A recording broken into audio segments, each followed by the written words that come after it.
Your view on the RBI cutting rate or not. My understanding is that you are thinking of a pause because the question really is that how does the RBI cut rates if you have inflation at 0.3% and growth is as high as 8.2%. But remember, you seem to be the outlier. Most are expecting a rate cut. So we have been maintaining this view that after front loading of rate cuts, so there have been 100 basis points of interest rate reductions by the MPC since the start of this financial year. Growth is at plus 8%. For any central banker to cut rates with an plus 8% growth is it's very difficult. What are you cutting for, especially when you have cut a lot in the past few quarters? The other part is what is more important. Our view is that at this juncture, if a rate cut of 25 basis points is delivered, probably it will become an inhibitor in terms of transmission. It's a very typical market behavior, nothing very specific to India.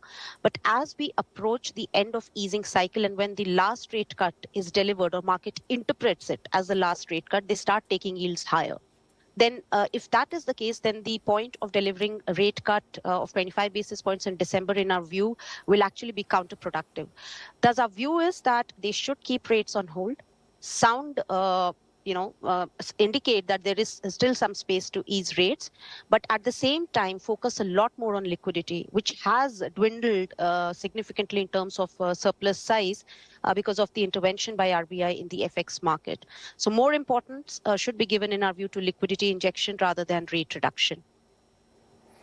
Okay, that's very interesting. But we heard the RBI governor in an interview last week. He indicated that both the MPC and in his view, there is a chance of a rate cut. In fact, he kind of was inclined to suggest that, yeah, there is, we can actually go ahead with one. So I'm just trying to understand realistically, you are suggesting that you would like a pause, but do you see it happening that there will be a rate cut? Because not only are most economists suggesting that, but also the RBI governor. So a very interesting point which you have raised, and I think, from markets perspective, we always pick what we want to hear. The RBI governor's comment was there was space, to ease in October. MPC decided to wait and watch. We still see space to ease, and we will wait and see what the MPC decides. And I don't. I think we all have latched up to the first part of the comment, not the second part. Of course, MPC has justifications to cut rates.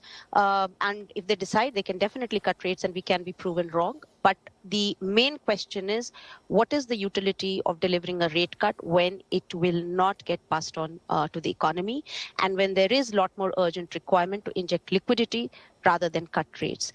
RBI has always emphasized that it's a forward-looking central bank, and inflation by the first quarter of fiscal year 27, that is June, will start moving closer to 4%. So our view is that the rates are likely to stay on hold, despite what we heard from the RBI governor, and especially after the GDP print of plus 8%.